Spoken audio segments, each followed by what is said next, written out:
And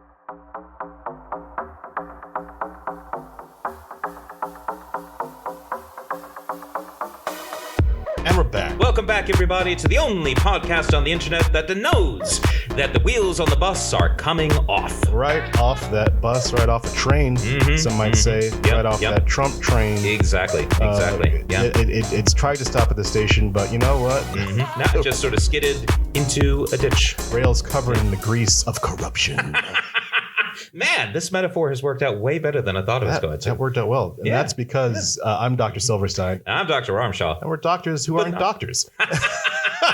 That is true. And we're back after a little hiatus. Once again, we thought that we could take a little break. We thought that we could just sort of relax for a week and nothing much would happen, right? That's a lie. That is a total I'm not going to let you get away with that. That's a massive lie. I'm not letting you get away with that because Patrick works exceptionally hard every day. I think he's working about 12 hours a day.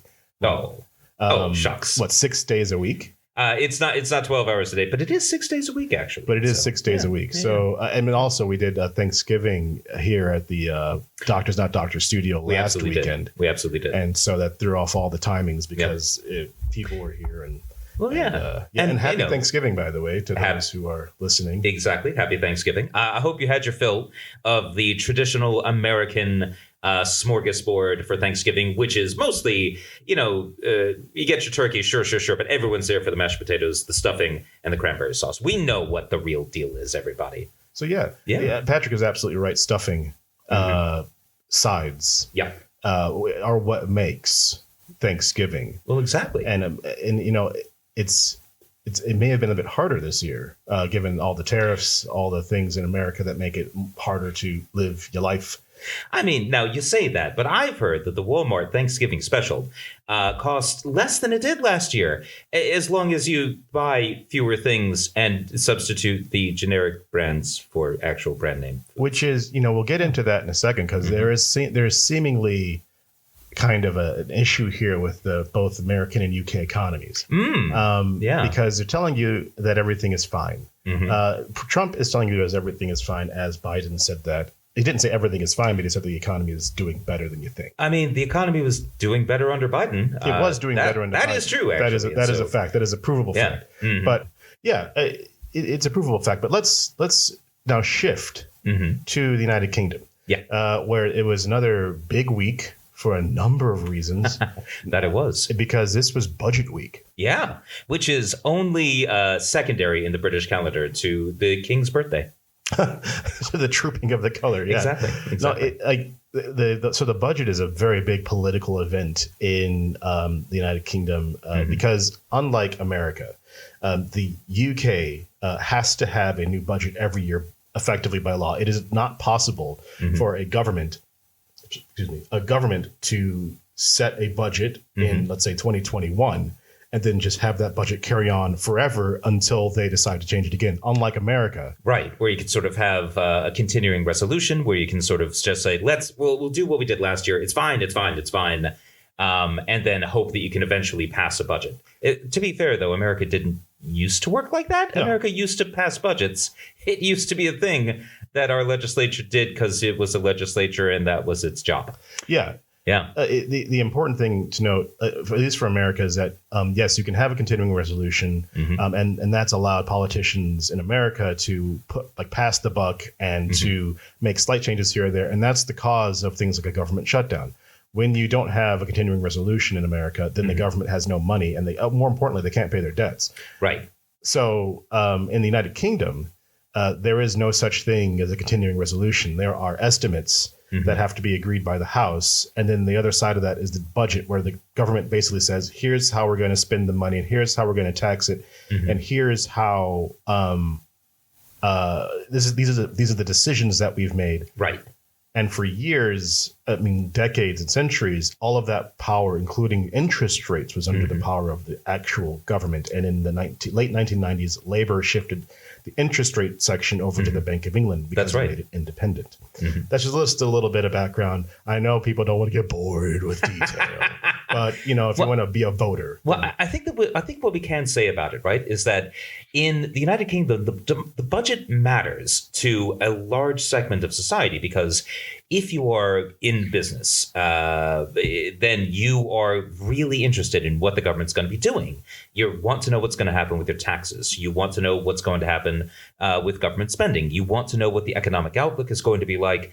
And so for the United Kingdom, that's all what the budget really is. It's sort of telling people what they can expect going forward for the next year, right? That's correct. Yeah. And of course, as we have seen, when the government fucks it up, my God, does it have a real impact? So I think this particular budget, I think, mattered even more than most budgets do, just because a lot of us, I think, were still burned by the Liz Truss mini budget debacle, which ended up spiking everyone's interest rates, basically. In 30 seconds, yeah. So in this version of the UK budget, the Chancellor, Rachel Reeves, has spent the past, several months preparing this budget, figuring out how much money she has. And she'll have economists and telling her, we think the money's coming in here and it's leaving here. And then they'll tell her how much money there is kind of in excess or not enough money. At the beginning of this month, and even into last year, Rachel Reeves had told the country more or less that there was a giant black hole in government spending, That's as right. in there was too much month at the end of your money. Yeah. Is the best way to put it. But for an entire country. And there's a lot of countries that have this problem. Sometimes you just borrow more money, i.e. sell off bonds to make more money for yourself, or you cut spending. Right. Cutting spending obviously is harder to do because usually that spending is on things that people need. Yeah, usually the money is spent on things and and people. Yeah, things and people. And generally speaking, you like things and you like people.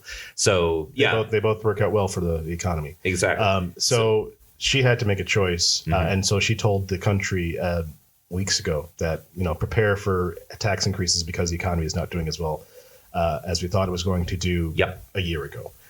And she kind of blamed Brexit for that. And we talked about that on this podcast. I mean, it's hard not to at this point. I mean, just the economics of leaving a massive trade partnership were always going to be brutal, and I think to some degree, the British public was sort of like aware, I think vaguely, that leaving the European Union was going to be economically, tough, at least at first. I don't know. I mean, certainly the pro-Brexit people were not saying that. They were saying it's going to be sunshine, lollipops, and rainbow farts. Yeah.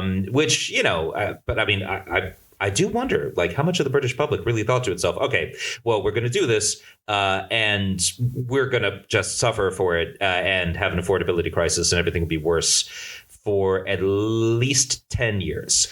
Yeah, that wasn't on the side of the bus, Patrick. Yeah, that's true. That was not part of the sales pitch, weirdly enough. So we keep on dancing around it, but this is effectively what happened. Because I was obviously in the Commons at my desk on Wednesday. Yeah. And because I work for the S&P Westminster Group, and so I need to make sure everybody knows that every time. Exactly, and also all opinions expressed herein are purely the product of Doctors Not Doctors, registered TM International. And this is just me. Nobody is telling me what to say here. Get out of the room, Stephen. But yeah, the budget is started basically. Just for background, again, it's a huge day. And the biggest part of the budget that we need to make sure you understand is that it's secret. And because it's market sensitive. So if you find out the tax raises that are going to be in the budget, you think that's going to destroy the UK bond markets, right? Right. And you're able to short that market. You could make a lot of money at other people's expense. Just like Nigel Farage's friends did before, just as Brexit hit. Weird. Because they shorted the pound. How funny. Oh, awesome. Good for them. That's a Bloomberg story. That's a real thing that happened. We were all very surprised that around noon, when the prime minister got up for prime minister's questions, my staffer, she pointed at me and she said, "Look at the television screen," and it said, "Budget proposals published in full." Wow. So this is a huge problem. Yeah. Because the prime minister and the chancellor of the exchequer, all the members are in the House of Commons. They are fully engaged in this, very big day. They're getting ready to be loud, hoot and holler, and for what the prime minister and leader of the opposition are going to say. And neither of these two people apparently understand that all of the budget details have been announced because the OBR, the Office of Budget Responsibility, which was started by the Conservative Party during the beginning of their first term in let's say 12 maybe. Okay. They also have to take a look at all fiscal events in the United Kingdom. That's their job, is to basically mark the homework of the government and to say, is what you said real? And so the Office for Budget Responsibility will then publish their own document. Obviously, for them to publish that document, they need to see it beforehand. Right, obviously. So apparently, oh no, they had their document ready to go. And from what I've read over the past couple of days, that document was already online before the chancellor, before anybody had said a word about the budget. And it could have been online for days. Oh my God. Wait, really? Okay. So now that's okay. But it only became news after a few days is what you're saying. It became news at noon. And here's why. The theory is, and there's going to be an investigation because this is something that this affected the markets. Yeah, no, when this came out, gilt rates dropped, as in a good way. Yeah. Because they're like, oh, this is fine, right? Yeah, borrowing costs went down. The markets were like, oh, good. Britain is not going insane and we can lend it money and it will repay us so we could chill out. Well, that's what it looked like. But apparently something else came out at the exact same time that helped the bond markets not freak out. Anyway, so the thing came out, and apparently it was on a website that they used for the last OBR release, because there's a budget. There's one budget a year, and then there's kind of like an autumn statement. There's like a secondary financial update, right? Yep. And then, but the OBR apparently had the current thing that got released on the same site, and they just maybe changed a word. And so if you were a journalist and you knew what that site was supposed to be like, and you're trying to get the scoop, right? And I think somebody changed the word on the website and saw the contents of the budget. Wow. And so as the prime minister and the leader of the opposition were duking it out over prime minister's questions, not actually talking about the budget that much, Sky News, the BBC, Reuters, everyone was going through the highlights of the budget. Right. The highlights of the budget. So the budget was effectively released an hour and a half before the chancellor was able to basically defend her case, because as far in the UK, the budget isn't like, here is a financial document and we're going to vote on the financial document. It's a statement. It's a statement that's put to the House, and then the House gets to debate the concept of the statement. And then the concept of the statement and the budget document are put into this thing called Ways and Means resolutions. Okay. And those Ways and Means resolutions become the finance bill. And the finance bill is what ultimately becomes what the budget is. So this is the beginning of like a 3-month-long process. Right. Okay. So okay, having this released, having it leaked, let's say, before that process begins. Now, obviously, that would have an impact on the markets. That would give a lot of people a heads up about where things are going to go. And if it was, correct me if I'm wrong, but if the OBR had just sort of posted it with a big fanfare on its page saying, and here's the budget proposal, right? Letting everyone know what's in it. Yeah. That wouldn't do as much damage, I think, as a situation where some people can find out about it, but most people can't. It's not. It's actually a lot worse than that. Oh yeah, yeah. If that information cannot be made public until the chancellor sits down, right? Okay. Because as soon as it's made public, that means that the markets will shift based on that. So they can't release anything. So I don't care if it's one person can see it or 1 million people can see it. The same effect. And so a member of the Conservative Party, the Mel Stride, stood up, and he said, "This could be a crime." Because you've effectively messed with financial markets. Yeah, you've dealt with financially sensitive information. So whoever did this could be liable. Right. And so there's going to be all sorts of investigations. But I mean, as well, there should be. I really hope it's not some poor intern who, just sort of lied on their resume, their CV about how good they were at information technology and just, fake it till you make it and then accidentally post the budget online. Because that'd be very funny, but also be very sad. I think it just comes down to laziness, and I mean a document of this importance, and obviously political importance here. If you've seen it, for a couple of weeks, and you're just like, oh, whatever, I've seen it before, it doesn't matter. It's not that big of a deal. Right. It's not that big of a deal to you, but for the rest of the country and the subsequent, world, they need to understand what's happening in the UK budget, and that there is both the conventional process of the chancellor has to sit down and then it gets released and everybody has a chance to run through it because, to benefit the executive. And then there's the real issue, which is imagine that the person had released it, and this is just spitballing. Yeah. Had bet against whatever the market was going to do. Well, because everybody in the OBR can do that, and obviously they must have rules and sanctions against. That would be. That's insider trading, right? You know what I mean? Would be insider trading. That would be a crime. But that's what I mean. So they have so much power in their hands to self and grant to benefit themselves. Yeah, and that's the thing. You're absolutely right, and it does strike me that. I don't know. Perhaps we need to change their name to the Office of Budget Irresponsibility because it seems a little irresponsible to have allowed that to happen. I just think that it's a bunch of people who maybe forgot the importance of the day, especially if you're going to put the old. If this is how it worked out, this is just a speculation from an article I read in the Times. But if you had taken the OBR document and just stuck it on the old site, which is expedient and would make sense if it was, a recipe. Right. It's not expedient and makes sense if it is a sensitive market document that can affect both the state of the nation and the state of a political party. Yeah. Right. Oh, yeah. So a lot rides on it. This is the thing, right? Is that if you're going to try to save time, I guess, by using the old website and putting it on there, you're taking the risk that someone can access it.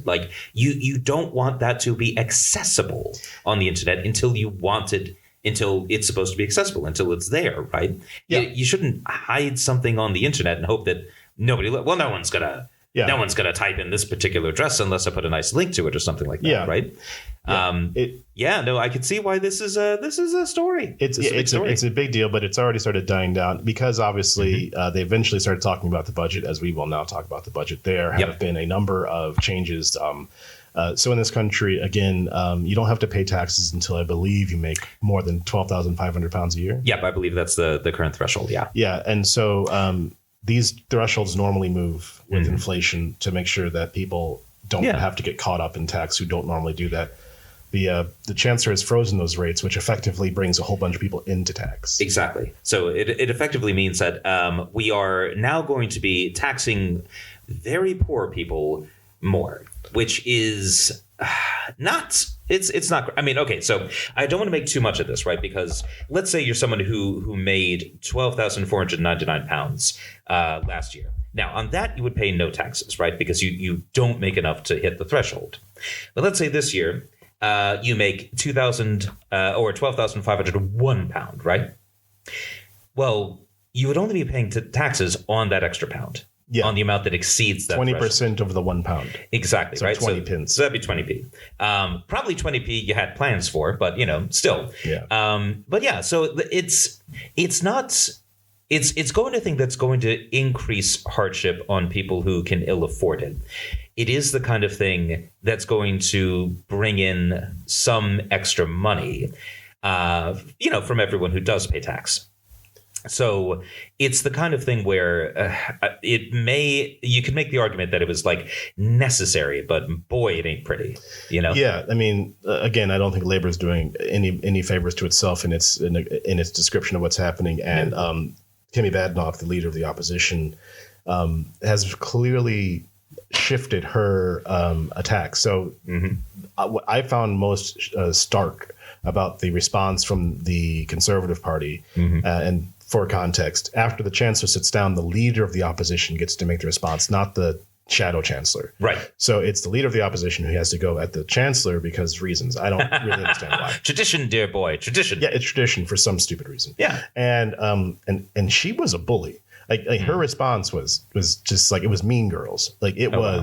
Because basically, Rachel Reeves has kind of made a thing out of, I'm the first woman chance, so you're not going to mansplain to me. You're not going to talk down to me because I'm a woman. Right. And I don't know how many people are actually doing that. Right. But Kimmy Badenoch, famously a woman. Yeah, quite. She decided to turn that up to 11. And basically, I mean, a dude could not have gotten away with what Kimmy Badenoch was saying to her. Wow. I mean, she mocked her. It was literally mocking. She was like, a horrible line was, I'm sorry to interrupt your Cheerios to bring you some terrifying news about income tax. But she said it, I'm sorry to interrupt your Cheerios. I mean, it was literally like she was my God. twisting the knife on the school ground, it was just like, sticking your finger into like the skin and just like, right. Yeah. And like as as a child would do. Yeah. Like God. I mean, okay, here's the thing, right? So treating the Chancellor of the Exchequer with less than full respect this is not the highest crime that I can imagine. And we're not advocating deference. Exactly. So, and obviously the point of the opposition is to oppose, right? So this all makes perfect sense to me. The issue is more that like Kimmy Badenoch seems to be just really bad at doing it in a way that has, basic gravitas of like. I disagree. Really? I disagree. I think that I've been saying this for a couple of weeks now. Right. Like she is not yelling as much. Oh, she is just being a bully. And that's a lot more effective than her being angry. So David Lammy was Justice Secretary, and we didn't really talk about it, but the prisons keep on letting out like tons of people by accident, like every week, and so he had finally got busted on it, and he was jumping over the dispatch box yelling at people. Oh wow! Whereas Kimmy Badenoch, she used to jump and yell and scream and do all that, and it was not working for her. But now she's just turned into a very targeted barb machine. Wow. Just being exceptionally cruel. Because I honestly thought they're trying to make Rachel Reeves cry again. Right. And that's the goal is because it's all about image. It's not about content, because their content was terrifying because the Tories have shifted away from seemingly, being wholly racist and anti-immigrant to now going back to the poor are your enemy, welfare queens. Well, that's always fun. So the argument now, just so you know, the argument now is that why should a family who has chosen not to have kids have to subsidize those families who do? Wait, okay, so now the Tories are anti-children. That's the new line? No, the line is that you are a hardworking person. You have made choices in your life, but them folk down the street who live in a house that's not as good as yours, and but they still seem to have things that are better than you, and they have 3 kids because the government's now gotten rid of the 2-child cap, which the S&P have been calling for a decade. Yeah, but now they finally did it, and they want a pat on the back for it. But the argument is now from the Conservative Party, that lot down there are getting everything out of your pocket, and you're having a struggle, and they're taking it. That's 1980s Reaganism. I mean, that's good Lord. Except that also, this is in the context, right, where the right has been having a massive freak out for over a decade over declining population levels, right? They've been freaking out at the idea that people aren't having enough kids, right? So you've got Elon Musk impregnating, I think... anyone he can walk past. Sorry? Anyone he can walk past. Well, basically, yes. Anyone he can get to sign a non-disclosure agreement, for one. But like, so, and all for the idea that, we need to be pro-natalist and we need to, just have more people taking my cock. And so, it's just, so it's a little bit weird to see the sudden recrudescence of, the problem is all those poor people just, having kids willy-nilly. I mean, God damn. But it works. It worked in the 80s. And it worked in the 80s, but is it going to work now? Like, well, I wonder how successful that's going to be as a political attack. I know they think it's going to be successful. That's why they're doing it. But I mean, I think as a political attack, because I think this is more about shoring up the conservative base than it is about anything else. Because 6 months ago, 3 months ago, Kimmy's days are numbered. That's true. And now, I mean, she's clearly has a lot more confidence behind what she's saying. What she's saying is still terrible. And and that's why I make a point of saying she's basically blaming welfare queens as a phrase that you may not know if you didn't grow up in America in the 80s.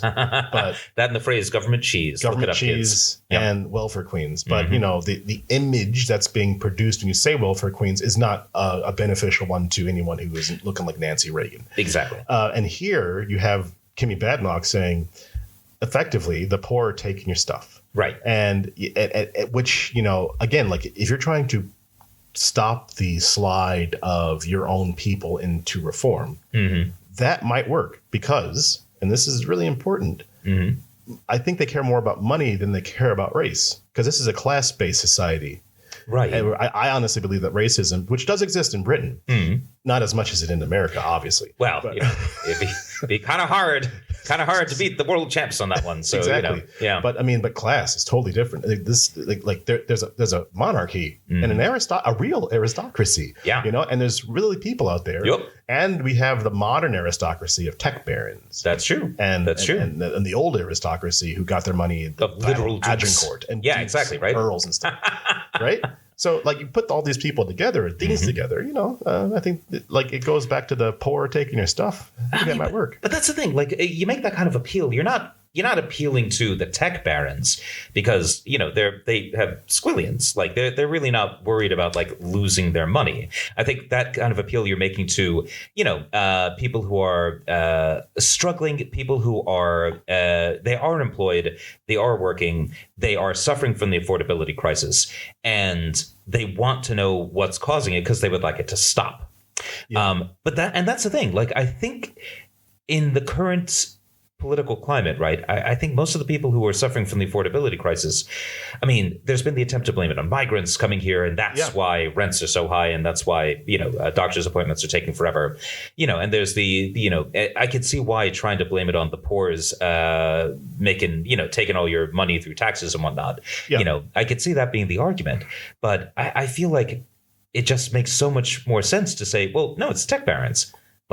It's them and their stupid AI. Yeah, it's taking people's jobs, and it's sucking up all the energy. So we have to pay more for energy prices, and it's driving up costs. Yeah, and we can talk more about that later. But further on with the budget, there is also another problem where the reason, as I said before at the beginning, where she told us there was a massive black hole in this public finances. Right. Well, it turns out that at the time she said that, the OBR once again told her, no, there isn't. It's not nearly as much as you think it is. You thought it was 20 billion pounds. It's actually 4. Oh. No. And you have actually 4 billion pounds to work with as opposed to negative 20 billion. Wait, as in there's a $4 billion pound excess. Like a little bit of sliver, yeah. Wow. But you can't build fiscal space, as they call it. Yeah, a bit of fiscal headroom, as they say here. So apparently it was not 20 billion negative, it was plus 4 billion. That's a goof. But she still went on to tell us that she needed to raise taxes because there was still all this, there's a massive deficit. Right. So that's a problem. And parties such as the Scottish National Party have asked the FCA, the Financial Conduct Authority, to have a look at her statements. People are asking her to resign. All morning this morning, because it's Sunday here in the UK, she's been having to defend her choices and her words. She's not having the best time on the news rounds this morning. That's the Chancellor. But that's what's happened more or less with the politics of the budget. We haven't gone into the detail of the budget. We're not economists of that sort. That's true. We will look more at the budget, and if it's worthy, we'll talk about it. Yeah, exactly. In the meantime, we'll have the crack doctors, not doctors, economists team working hard to decipher the budget. I'll crack open the red book. Moving on, 2 things that are usually connected: migration and Nigel Farage. Indeed. And so he's sort of a man who's sort of made his mission in life to do 2 things. Number 1, to take Britain out of the European Union, and number 2, to hate all foreigners. And to be fair, these 2 things are kind of the same thing, aren't they? Really? Yeah. It's worked out very well for him. Nothing has actually gotten better in the UK since we've left the EU. Oh no, things have gotten much worse, actually. Markedly worse. And one of the signs of that is that people are leaving in droves. Yeah. This is interesting, right? So one of the Britain has had an interesting 10 years, right? Because you did have a very large amount of inward migration into the United Kingdom. And that's interesting because Britain is not known historically as being like a major place where like people come. If you're an American listening to this podcast, for you, the idea of like, yeah, people obviously want to come to America. Obviously, people want to come here. Streets and, like, are paved with gold. Exactly. That's sort of like part of the identity of it, right? Whereas for Britain, a big part of the identity is kind of the opposite. We send people places.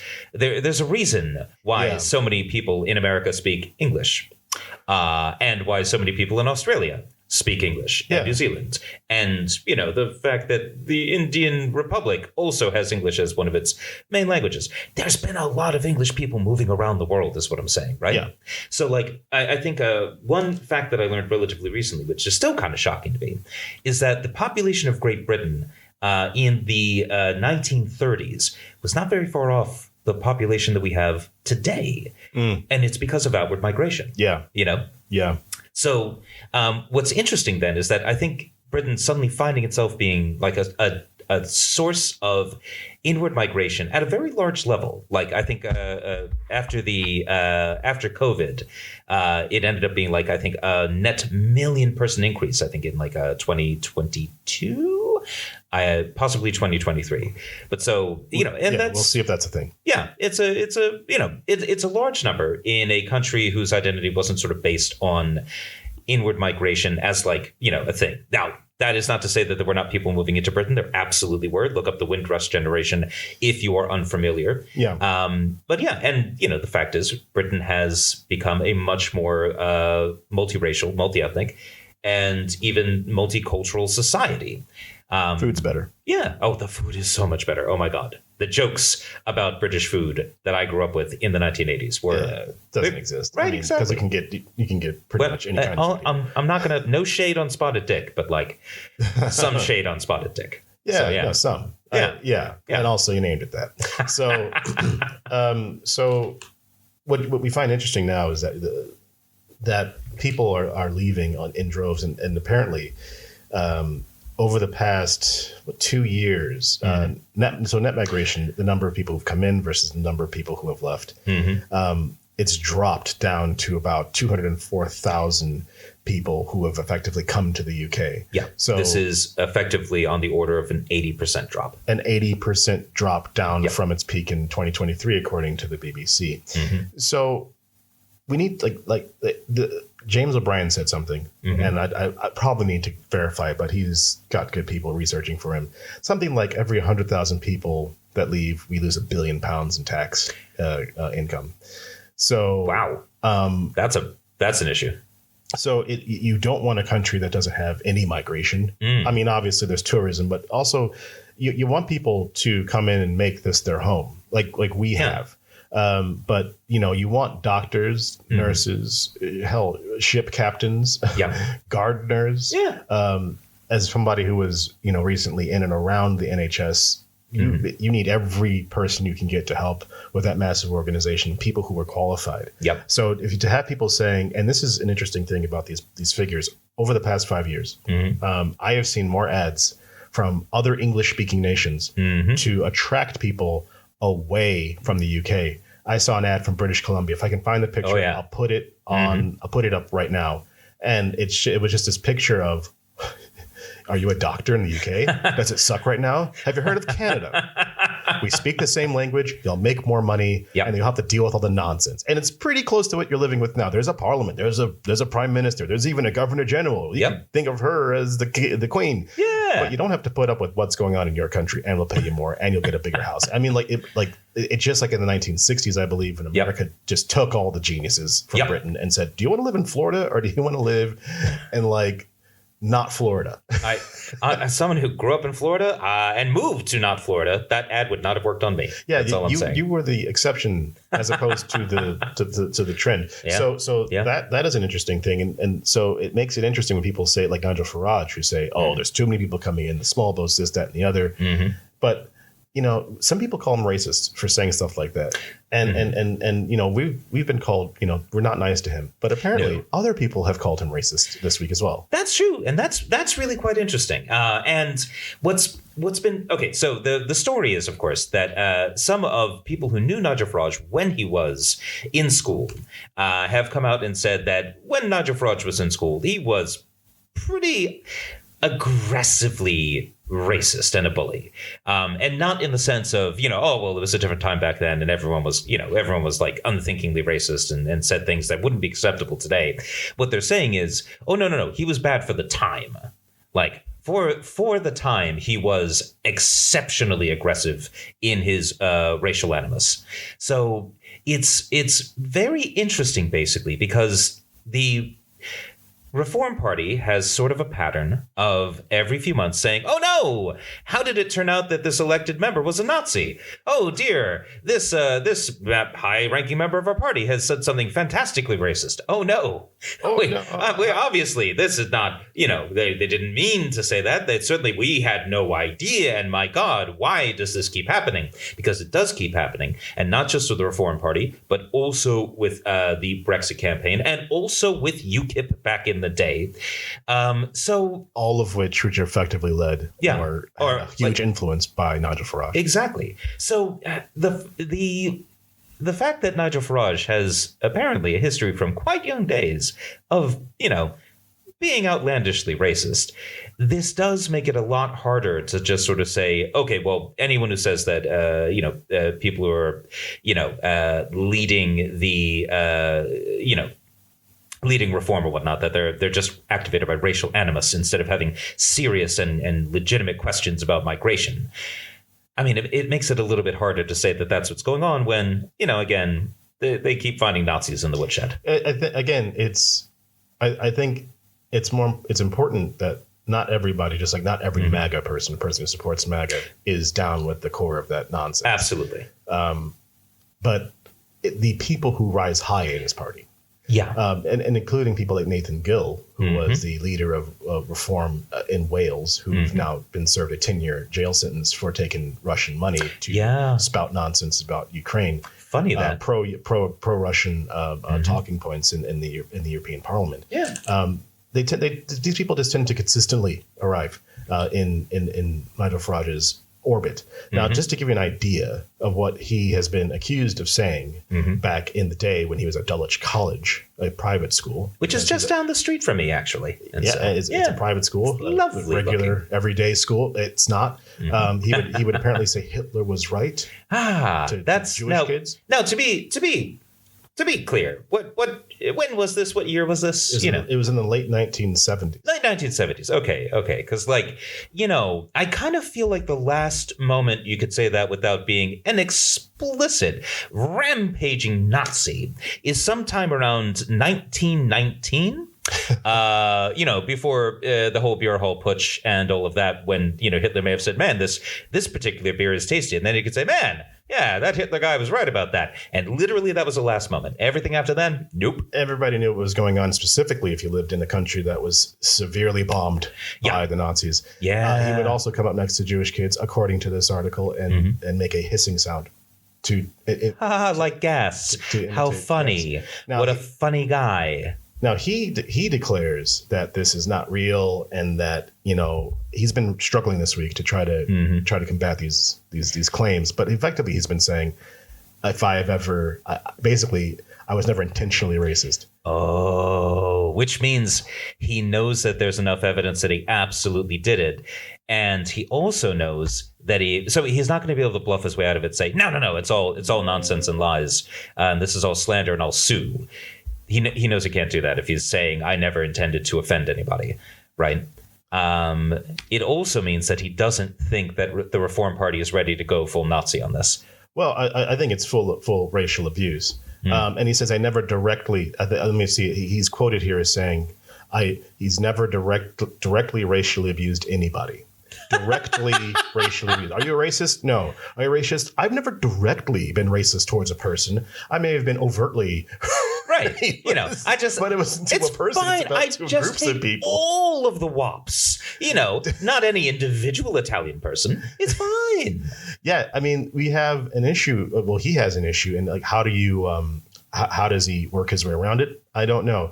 Eventually, we will forget about it when in a week or two, because he seems to have like this Trump thing. But again, I do live in the Westminster bubble. I don't live outside of the M25. I don't know how much this is hindering his campaign. But for the first time in a long time, the poll numbers for reform have dropped, and I think by about 5% in some polls, which when they're at the top of the polls, and they're still at the top of the polls, people still support this guy. Yep. But it's under 30% in some polls. It probably will rise up again, but we'll see. I mean, it'll be interesting if what you're saying about Camille Badenoch is true, that she's sort of finding more effective ways to act in her role. That could potentially convince some prior Tory voters and Tory supporters just move back to the party, right?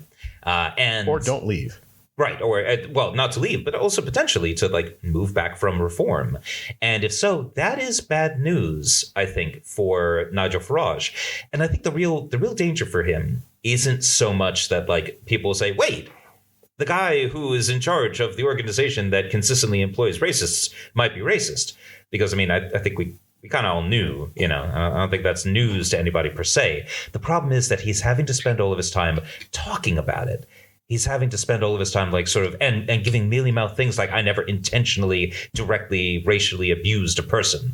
Right. Yeah. That's weasel talk. Oh, that's reeks of weakness. And the problem is that you either have to steer, and interesting that they have to be put in this position, but you have to steer into the racism hard, which they've been trying to do for like at the beginning of the fall into the summer. Oh yeah, with the whole Sarah Puchin thing. There's too many people of color on television. Where are the white people? Yep. But now it's like no. It's not culture war stuff. It's you are a racist. How do you defend yourself? And you either say yes, I am a happy racist, and me and Stephen Yaxlin and hold hands, which then kills off that kind of light racist middle class like vibe. Where, I don't want to see you at my pub if you're going to bring that lot with you. Yeah, right. I want to see you in your tweed jacket and your cigarette in your hand and a pint of real ale, and we kind of talk about racist stuff, but we're really talking about saving the country, as opposed with Stephen Yaxlin. And I don't want his guys down, at my local Riverside pub. Yeah. Like outside of the M25. I don't want that. I think that's the problem. He's trying to bring in these people. He's trying to bring in the help. Yeah. You can't bring in the help to your garden party. Yeah.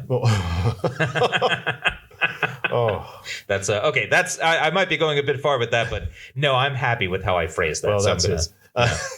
So, okay, we've talked about that. Let's take a little break, and then we'll come right back and try to keep this under 3 hours. Yep. All right. Fingers crossed, people. All right.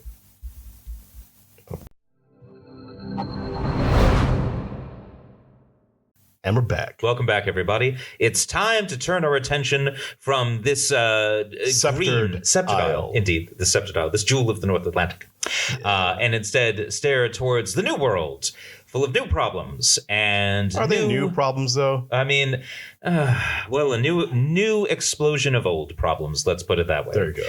Yeah. So it's, of course, time to talk about Trump. Yeah. Pause for applause. Have too soon. So this has been once again a very interesting 2 weeks, and I think we should start off by discussing the situation with the Epstein Files. No. You don't want to start with that. No. We need to start off with the shooting of the National Guardsmen. Yeah, no, you're absolutely right about that. Because since we've last recorded, 2 National Guardsmen were shot in D.C. One of them was killed, and one I think is still in fighting for his life. I think that's right. They were Andrew Wolf and Sarah Beckstrom. Yeah. And I believe one has died.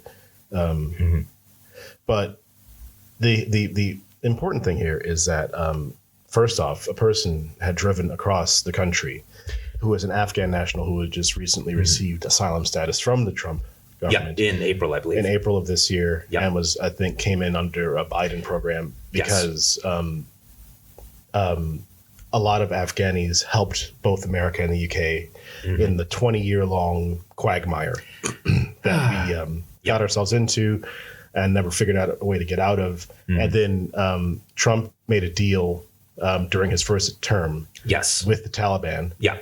to effectively leave the country. Yeah. And as part of that deal, interestingly enough, he released 5,000 Taliban fighters from prison, one of whom is currently the head of the Taliban and the head of Afghanistan. So that's fun.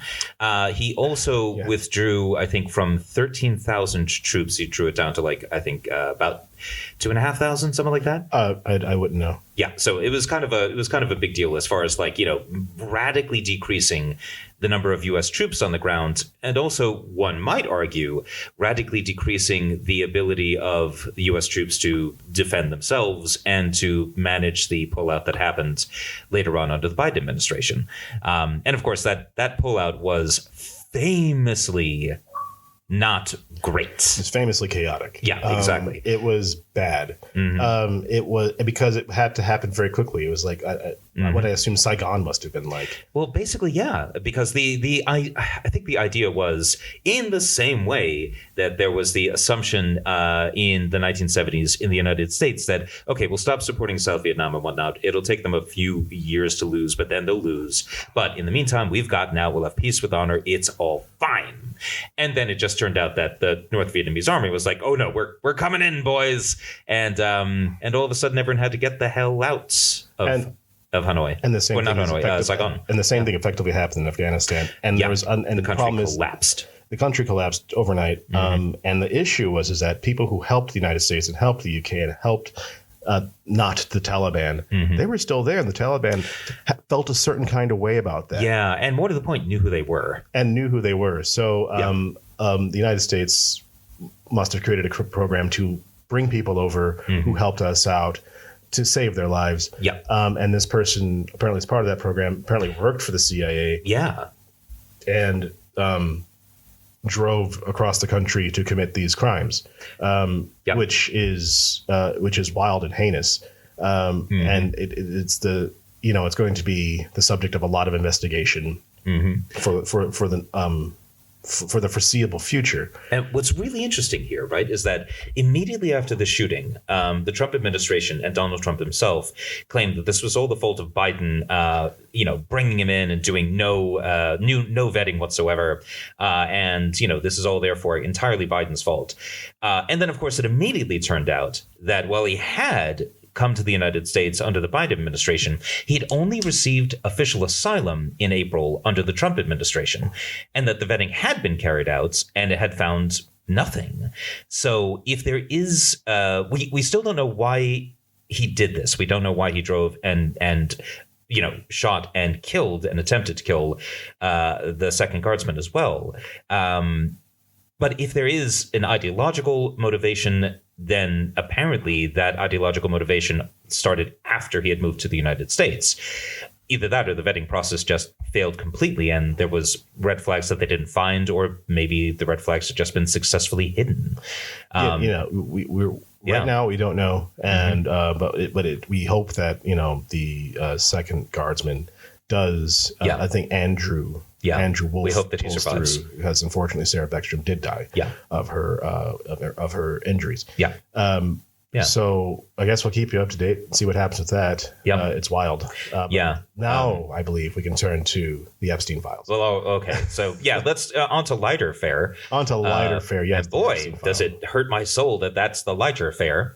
So if you remember from our last podcast, at the time, the House was finally going to hold a vote on whether or not to force the government to release the Epstein Files.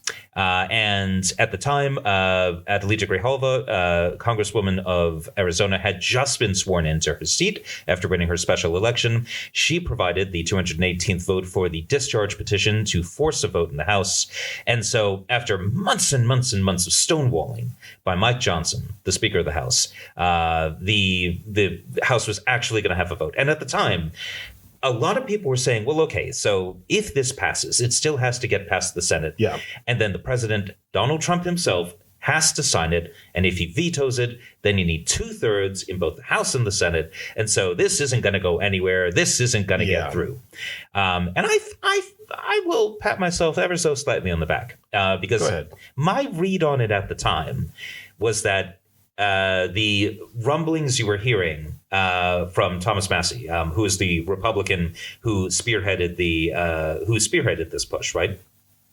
He was saying that he was going to get over 100 Republican members of the House to vote for the discharge petition. Yeah. And that would put it very much into the possibility of overriding a veto territory. Yeah. Right. And I felt that if you had that large of a number pass it in the House, the political pressure on the Senate to pass it as well would be very large indeed. Yeah. And then Donald Trump would be forced with a terrible choice of either to release the Epstein Files, which he clearly doesn't want to do, or to veto it and then let everyone know, haha, yes, I am, in fact, protecting pedophiles. Thank you. Yeah. So what ended up happening, of course, what was it that happened, Chris? How did that turn out? Well, I think of it like the Watergate moment. Yeah. Because it wasn't that I don't know if a bunch of representatives went into the White House and senators. It was senators. I know. In Watergate, it was a bunch of senators. Oh, you mean? Oh, I see. Yeah. Okay. Yeah. Sorry. But I mean, like, I don't know if anyone walked into the White House and sat and basically walked and told the president, you're screwed. Yeah. But what happened was that as soon as you had the numbers of people dedicated to voting to put this thing through, and it's over 100, then Trump reading. I don't want to say reading the room, but reading the room was like, I guess people did the math. Yeah. And, you effectively lost the support of your party. It was a confidence vote. Yeah. And Trump then did the most brazen, overt pivot in American political history after months of saying it's a hoax. It's not real. It's only Democrats. I wouldn't put it out because I don't want to ruin people's lives. There are no Epstein files. Pam Bondi saying there are no Epstein files. Kash Patel, all the investigations are done. Dan Bongino, where's he been? Where's he been? All these people who regretting his life choices, I hope. Yeah, they've all these people staked their careers on the Epstein files, and then they're like, just release them. Yeah, I'm going to sign it. Now, I think there's two reasons for that. There's obviously the one that you don't want to have a divided vote in the House because then you're not going to be a unified party. That's one. Two is because the law itself gives a few more exit points for Trump. Now, that's true. That's true. And to be fair, I don't think that these are exit points that were sort of put in to give Donald Trump an escape clause. Like, I don't think that this is Massey actually trying to help out Trump. Because the escape clauses there, right, they have to do with if there's a current investigation that's already underway, then releasing those files would prejudice that investigation. And it's a very reasonable thing, I think, to say that if there's already an investigation that's into somebody with a goal of bringing a prosecution and convicting them for their crimes, that to have the short-term joy of like, but now we have the evidence, we can all see it in public, but also that means we can never convict them because you can't get a fair trial. Right. Like, yeah. So, I mean, I, for one, am much more in favor of prosecuting people who commit heinous crimes against children. It makes legal sense. Exactly. It makes legal sense. Donald Trump is going to look at that and say, let's just launch an investigation that uses anything that I don't want to be released. And which we'll just say, is what he said out loud. He said right before he eventually caved, he tacoed out. He said, let's launch an investigation to only Democrats. Yeah. And to only Bill Clinton. Yeah. And so we don't know if Pam Bondi has done that. She may have because she'll do whatever Master tells her to do. Oh, absolutely. I think there's a problem with that as like a solution to this, though, right? Okay. You tell me. Well, so if they're launching investigations into, Bill Clinton and Larry Summers, and Larry Summers, by the way, he can screw up like I am. The president of Harvard, right? He was the president of Harvard. Has he resigned? Larry Summers. Yeah. No, he wasn't. He stopped being president of Harvard a while ago. Oh, right. Okay. Yeah. And so, but no, he's still taught at Harvard. He was still a very big name at Harvard. Yeah. And so, and just an absolute rampaging, horrible. Do not share this insight. Yeah. Why? What a prick. Yeah. So, So screw Larry Summers. That's my precis for that one. But yeah. So if you're launching investigations into all these Democrats, then those are the files you can't release. The ones that show wrongdoing by Democrats. That's true. Whereas the ones that would show wrongdoing by Republicans or indeed Republican presidents whose name rhymes with rump, those would not fall under that category, right? Yeah. So, yeah, it's like, I don't think that's the main way he's going to be able to keep the damaging files out. I think what he's going to do is what he's already done. They have for months been employing over 1,000 FBI agents to go through the Epstein files to redact the president's name. Yeah. Now, we've known this for months. This is like a known thing that they have been doing, right? So I think what they're doing is they're just going to, when they release things. Which has to be by the 19th of December. Yeah. Well, that's the thing. What they're going to do is what the governor of Texas did recently when he had to release some communications he had with Elon Musk, because a judge ruled that those communications were, in fact, subject to a Freedom of Information Act or the equivalent request. So he released the emails, and the emails were almost entirely blacked out with only a few words that were still readable.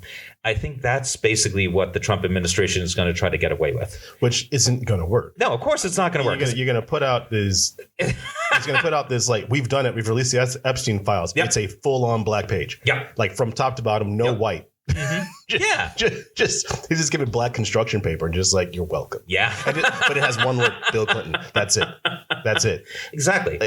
And you're going to see straight through that. Mm-hmm. Well, that's like, the hope has to be that he can put out in something and then bully the rest of the MAGA movements into agreeing that up is down, black is white, the emperor's clothes are just shimmering in their luminescence. And also the Epstein files have all been, this is all fine. They've always already been released and also have never been released. Right. And I think that's, I mean, I don't want to be too, not hopeful, but like, here's the issue.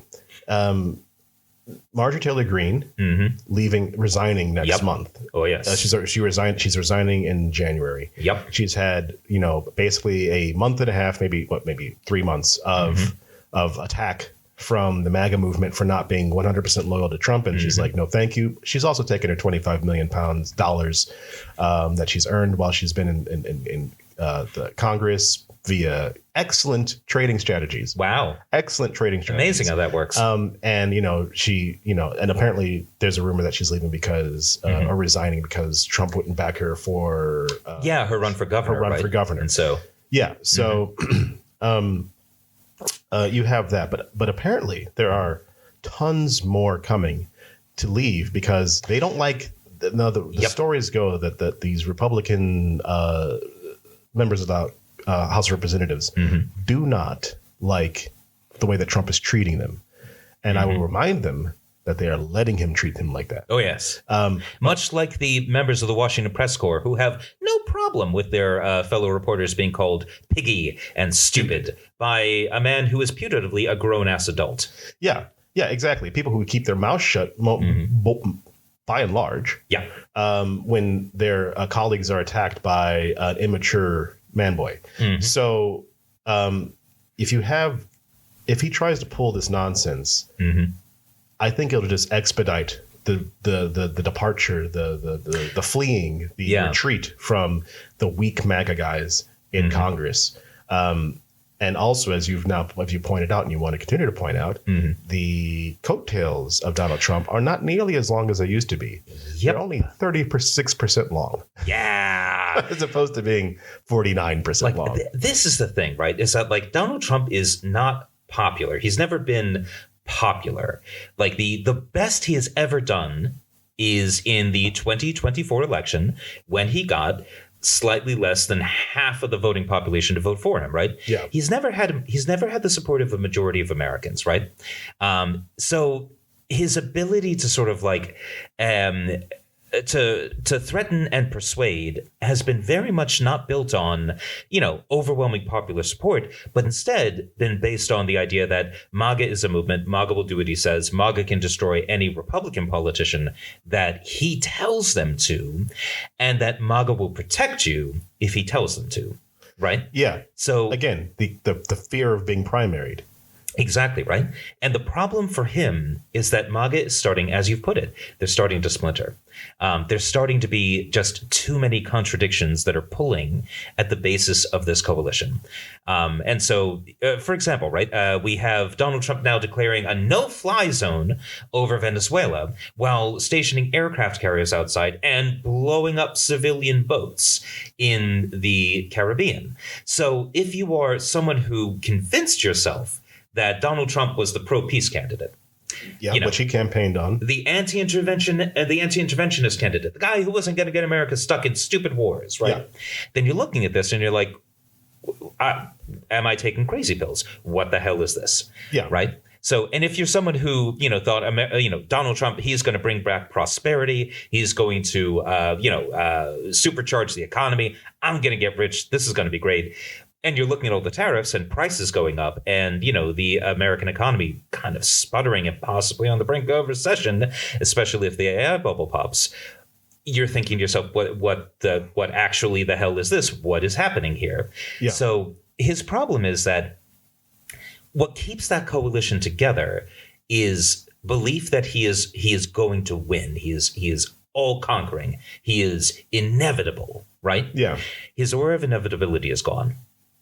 Also, this is a second term. Yeah. And unless you are in the deep, deep, inky core of his movement, you believe probably that he's not going to get a third term. Well, Jesus Christ, he's falling asleep in meetings. He is falling asleep in meetings. There are active conversations about dementia, real, people, not just, Fox News saying, look at how slow he walks. He can't walk in a straight line. Mm-hmm. There's growing concern about his health that have been going on since before his presidency, frankly. Mm-hmm. His power to be a massive figure is decreasing by the hour. That's the thing. As long as you don't have the idea that he's going to last another 3 years and then he'll be so popular at that point that either he is able to overthrow the Constitution and just be dictator for life.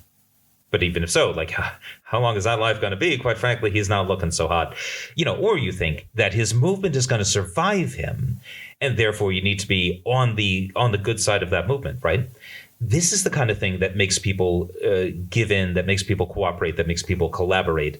This is what authoritarians need in order to survive. And the problem with the Trump administration at the moment is that he is losing ground everywhere at once. And I'm going to give a shout out here to Josh Marshall at Talking Points Memo. All right. Yeah, really good news website and whatnot. They do good work. They're worth checking out. And I bring them up because Josh Marshall had a very good read on the politics of opposing authoritarians very early on this year. And it was basically this: power is unitary. So the idea that someone is strong on some issues, weak on some issues and whatnot. And so therefore, you can weaken them on an issue, but they're strong on other issues. And so it's like you got to pick and choose your battles in that sense. This isn't really true when it comes to authoritarian leaders. Yeah. For them, power is unitary. If they're strong on one thing, that makes them strong on other things. If you can weaken them on one thing, that weakens them on other things as well. Right. And so, and so if you think about that sort of mathematically, what that leads to is a tipping point. Yeah. Between where they're strong on everything and when they're strong on nothing. So if you're familiar with the old quote from Ernest Hemingway, how did you go bankrupt? Well, it's very simple. Very slowly, then all at once. Yeah. And I think this is more or less a description of what we're seeing with the MAGA movements. It's starting to fail. It's starting to fail. There isn't a deemed successor. Obviously, there can't be a successor, which we've talked about many times at the beginning of the podcast, beginning of our episodes. So we'll keep talking about that. But I think we need to go back to something you said earlier. Venezuela, and of course, we need to talk about Ukraine, because also in the past week, that's right. Both Trump and Hegseth. Hegseth. Yeah. Is that his name? Hegseth. Hegseth. Yeah. Like a Seth with eggs. They've gotten into trouble. And we'll start with Venezuela, because Ukraine is a consistently changing thing. But Venezuela, as Patrick has said many times, is there are people who could probably be put on trial for murder. Oh, yes, should be. Like, really kind of have to be. And the issue is that apparently Hesketh has come on, man. The Secretary of Defense or War, depending on who you talk to, may have ordered a breach of international law, and it's all recorded on. It's all recorded. Yeah. So in case you're not aware, America has been killing people in boats from Venezuela. Yeah. America claims that those people are drug dealers and drug traffickers, and they're shifting fentanyl from Venezuela to America, and each one of those boats could kill approximately 100,000 Americans. Now, that's interesting because the boats are small fishing boats that would take days to get to America, and they probably weren't going to America. It doesn't matter because the Secretary of War and Defense has decided that the people in those boats are criminals. Yeah, because he says so. He has deemed them. He has deemed them so, which is, if you think that's totally fine, how about you are one of the people that he deems to be a criminal? Yeah. So, and when was the last time you heard about a government that had the power to just sort of decide who it wants to kill? And it worked out great. Like, when was the last time? That was like a net bonus. That where everybody was happy, punch was served. Yeah. So apparently one of these boats that was blown up, 2 people survived the explosion and were hanging off the side of the boat. Yeah. And Hesketh decided, nope, kill them all. Which means he didn't give them any quarter, which is a violation of international law. Well, and this is the thing, right? So, like, let's take everything the administration says at face value. Sure.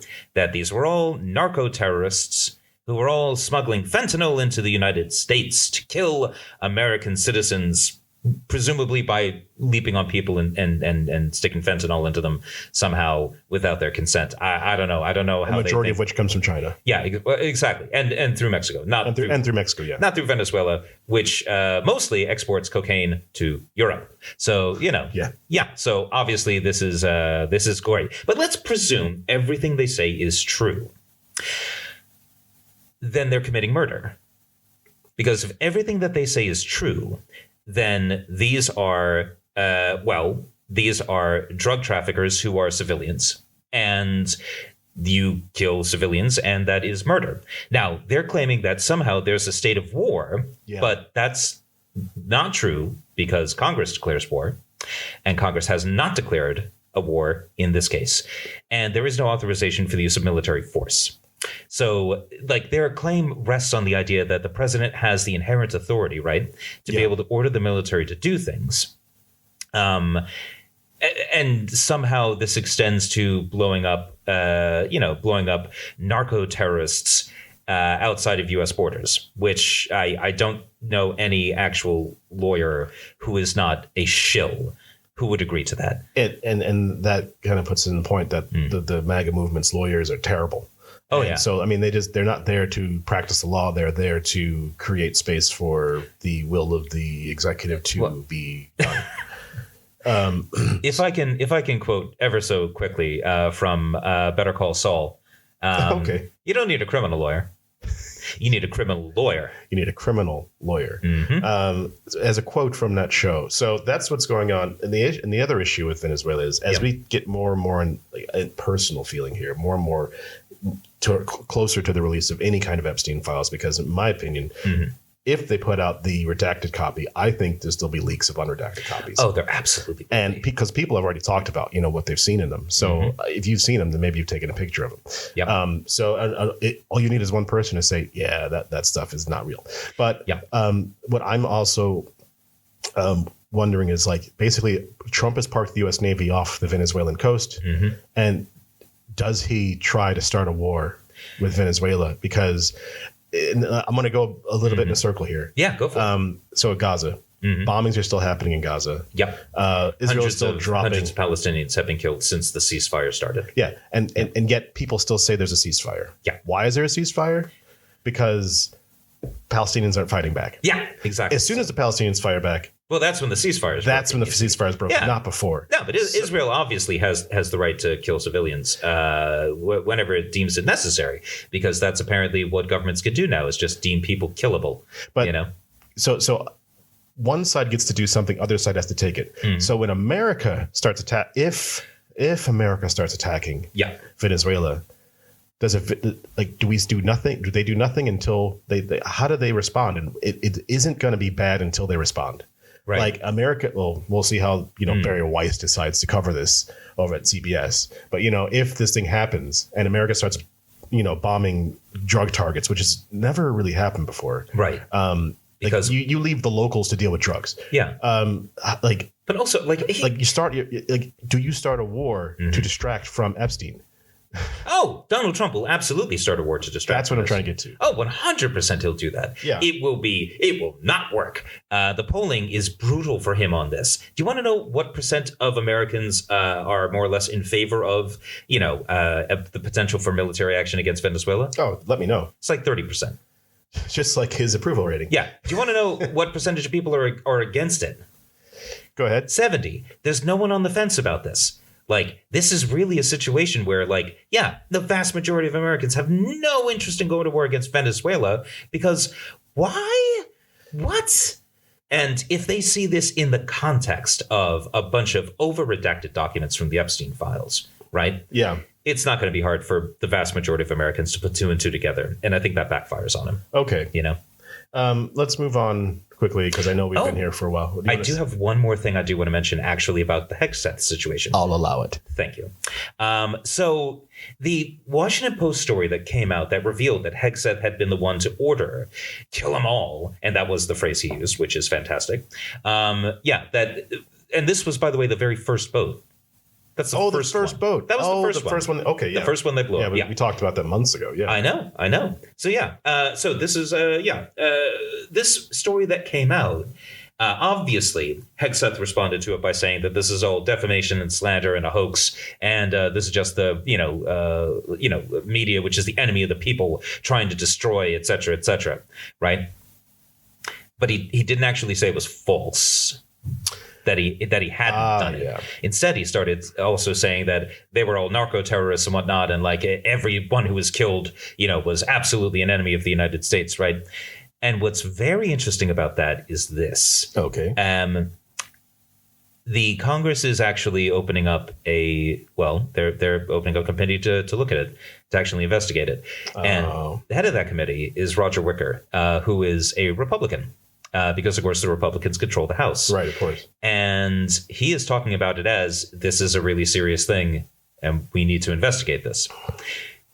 What that means is that the leadership in the House is just not as afraid of Donald Trump as they need to be for him to be able to pull off the kind of authoritarian nonsense he's trying to. Small side note for UK listeners, should there be any. The Speaker of the House of Representatives is a powerful post, but he needs the committee leads as well to help him to do things because he doesn't control the agenda in the same way the government does. That's right. So if a committee or even a powerful member of the caucus says, okay, we're going to look into this, he has the power to do that himself. Yeah. That's a big deal because maybe that train is starting to slow down. Those wheels are getting wobbly. Yeah. So we'll take a few moments here on Ukraine as well. Because what Trump is doing is what we said he was going to do, but he's been flip-flopping all year on either helping Ukraine or hurting Ukraine. Now he's back on the hurt Ukraine side. Yeah. A deal was put to Ukraine that was like a 21-point deal that basically said, give up all the land that's been taken, plus 4 cities that haven't been taken, plus halve the size of your army, plus promise never to have any basically don't join NATO. Don't bring in any, basically screw yourself over. Basically tie your hands, leave your house keys in the mailbox for me to pick up. Yeah. Strip Zelensky naked, put him in the square and let us, drive a tank over him. Exactly. The reason we put it in those terms is because when the terms were sent to the Ukrainians and everybody read them, they're like, hey, these words, they don't read like a person who spoke English wrote them. These aren't English idioms. These are, however, Russian idioms. And it turns out that it is most likely that the thing that was sent to the Ukrainians from a guy named Steve Witkoff was actually written by the Russians. And then it turns out that Witkoff was coaching the Russians on how to convince Trump that this is a good deal. Yeah. So not being a peace negotiator, but being a Russian negotiator. Yeah. This all happened over the last week.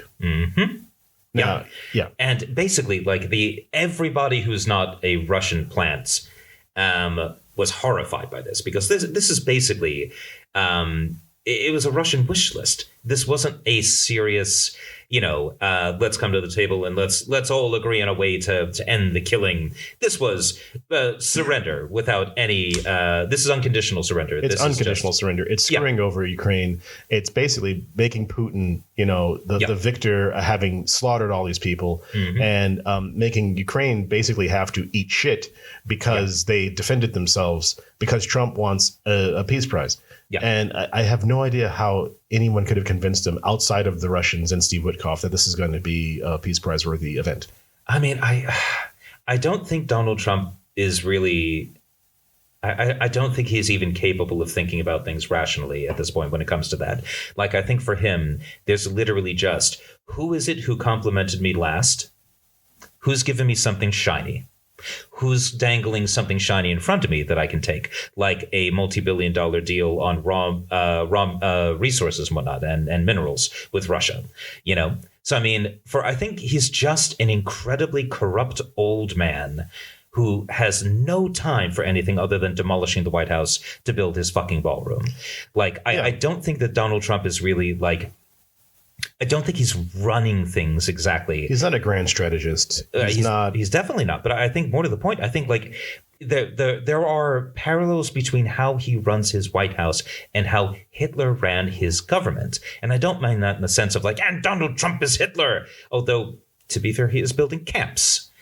But what I will say is that both of them had a sort of like, they were sort of known to be extremely lazy and not very interested in like the nuts and bolts of governing, but instead letting their subordinates run things. And then they would step in every once in a while to like, act as the decider, and sort of. So the phrase that was used to describe the Nazi form of government in Germany was working towards the Führer. Right. Yeah. Where you've got all these independent like baronies all jostling against each other, and all of them attempting to figure out what it is that the Führer wants and then giving it to him so he can sign off on it and take the credit. And I think if you're looking at, the constant infighting between Marco Rubio as Secretary of State and Witkoff, for example, over this Ukraine deal, you're seeing exactly that kind of thing where Witkoff comes up with this ridiculous Russian imposed peace, brings it forward. Marco Rubio at State realizes, oh, no, this is bad. This is bad because I didn't say that we should do this. I gave no sign off on this. So he starts to push back and says, oh, no, this was never an official thing. This was just sort of like this was a leaked, preliminary thing. But then Trump comes in and says, no. This is actually, we're doing this, So, and I don't think it's because he. If you're the kind of person who could be on the one hand, one day saying, they don't hold any cards, they got to bow, they got to give Putin everything he wants. And the next saying, I think they could retake everything that they've lost. And, they could totally like retake Crimea, and then come out the next day and be like, oh, no, but Ukraine can't possibly win. Yeah. And they have to give up, and they're just not grateful. That's not a man who has ideas about things. That's a man who is just reacting to what he ate.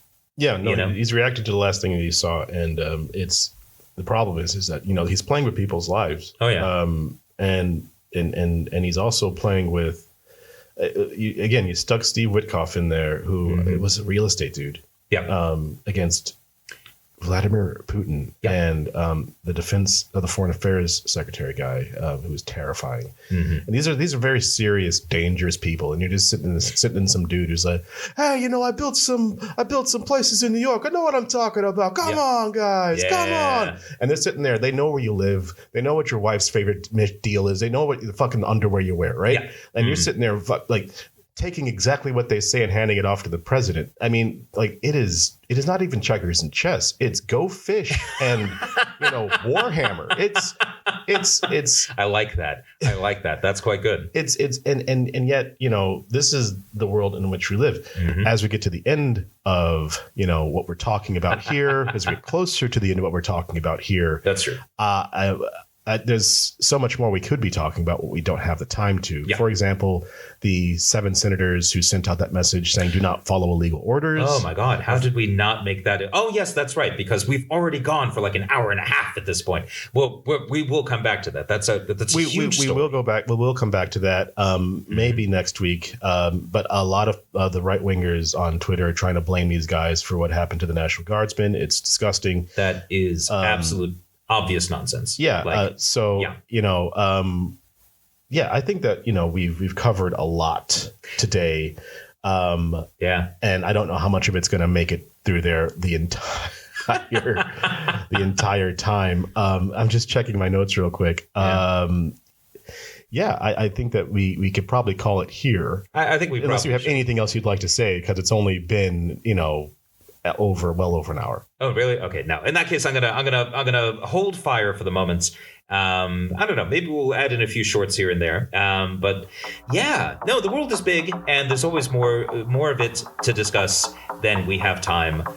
So we've got too much world at the end of our hour, basically. And so yeah, that's true. Because as always, I'm Dr. Silverstein. I'm Dr. Ramshaw. And we are doctors, not doctors. Good night.